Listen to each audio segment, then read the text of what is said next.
Bentrovati.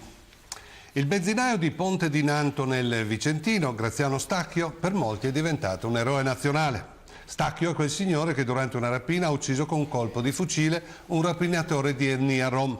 Dal palco di Piazza del Popolo a Roma, durante la manifestazione fascio-leghista, Matteo Salvini, con la felpa del momento, "Io sto con Stacchio", ha urlato ricordando questo tragico episodio. Per noi non esiste eccesso di legittima difesa. Se entri in casa mia in piedi, devi sapere che puoi uscire steso. Grazie alla Lega Nord di Salvini e una certa destra, Stacchio è diventato l'eroe positivo che uccide i cattivi. Ma dopo il fatto, il benzinaio vicentino ha rilasciato delle interviste che raccontano un uomo completamente diverso da come viene dipinto da chi propaga odio per un pugno di voti in più. Ecco alcune sue interviste risposte alle domande dei giornalisti che lo hanno intervistato per il Corriere e la Repubblica.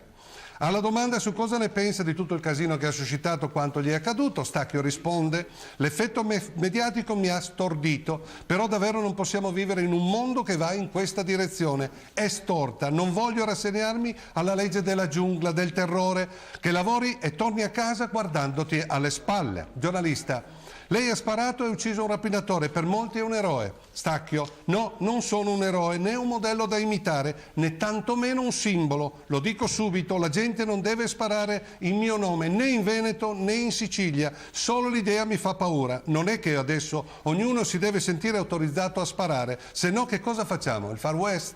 Giornalista: "A Fedi e Oderzo l'altro giorno sono usciti coi fucili, hanno premuto il grilletto per un allarme ladri. Effetto Stacchio?" Stacchio risponde: "Il problema è che la gente ha paura, sta perdendo la testa, ci vuole un attimo. Il mio è stato un atto distinto, di disperazione, vorrei dire anche di umanità, perché quella ragazza dentro la gioielleria era sotto scacco di 5 banditi armati di mitra.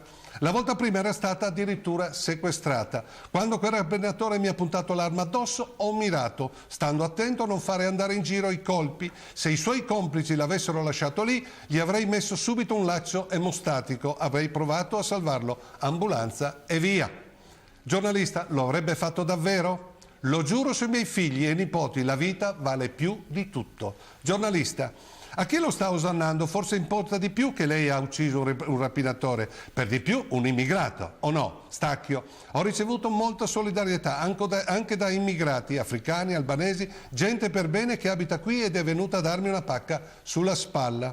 Poi ci si è messo di mezzo alla politica. Giornalista: "La disturba?" Stacchio: "Se è la solidarietà, no. Se sono chiacchiere, dico, non servono a niente. Il problema sicurezza va affrontato con serietà, rigore e buonsenso, senza demagogia e isterismi.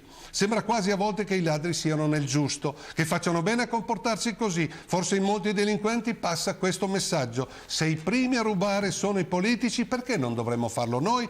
I politici non sparano e noi sì. La società va cambiata a partire dalle scuole, basta bullismo, violenza, furbizia, non portano niente di buono." Giornalista: "C'è differenza tra banditi col Kalashnikov e ladruncoli di provincia?" Stacchio: Dovevo fare una scelta, scappare o reagire. Sono rimasto, quelli erano banditi armati di Kalashnikov, i ladri invece sono un'altra cosa. Se nessuno è in pericolo di vita, la cosa giusta da fare è chiamare le forze dell'ordine. Se invece ci si limita a sparare un colpo in aria per impaurire i criminali, allora è diverso."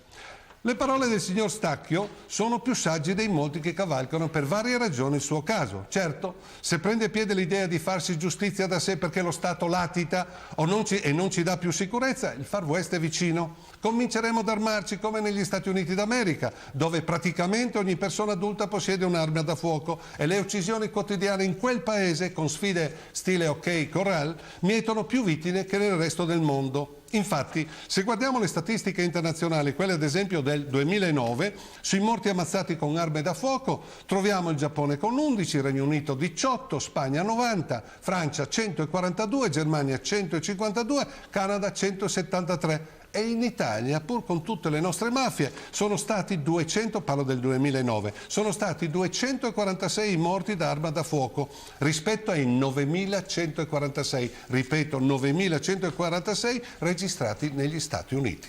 Questi numeri dovrebbero far riflettere coloro che vorrebbero instillare nei cittadini il bisogno di armarsi e farsi giustizia da sé. Ci vediamo giovedì prossimo.